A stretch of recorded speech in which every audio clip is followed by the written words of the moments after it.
Being good at one shooting sport doesn't make you good at all of them. Variety is good for the soul. This is the road to PRS. Impact. The road to PRS is paved with money, and big money at that. Shooting the highest end of any competitive shooting sport is going to cost money for equipment, and this is what I built and purchased. It may be or may not be the perfect rifle. I don't know yet. I don't have enough experience in PRS to say one way or the other. But it's a good rifle, it's fun to shoot, and it is a really calm rifle in the shoulder. I can't explain it. This foundation stock absorbs vibration in a way that, well, go find somebody with a foundation stock and see if they'll let you shoot theirs.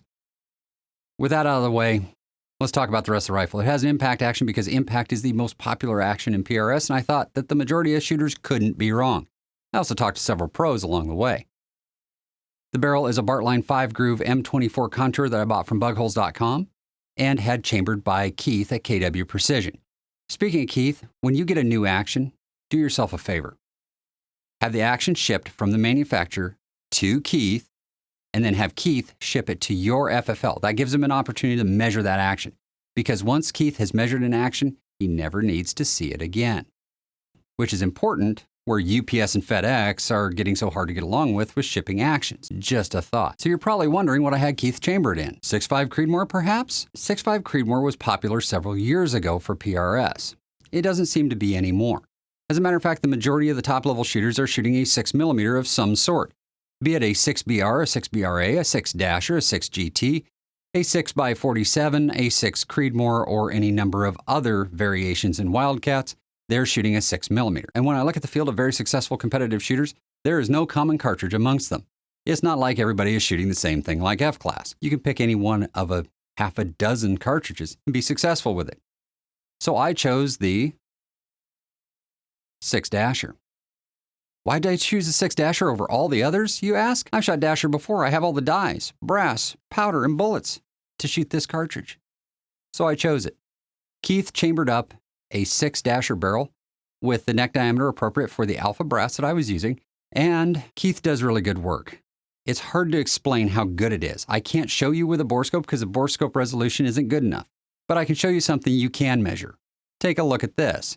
This was the first 5-shot group out of the barrel, and yes, that 5th shot was me. I was wishing it in. It shoots that tight all the time. So with barrel action and stock in hand, it's time to assemble a rifle. I can't show you that on YouTube because YouTube has rules. Those rules prohibit me from showing you those things, so you can see my assembled gun, and that's about it. Let me put it to you this way. If you don't regularly change barrels on rifles, you probably should not be doing this yourself.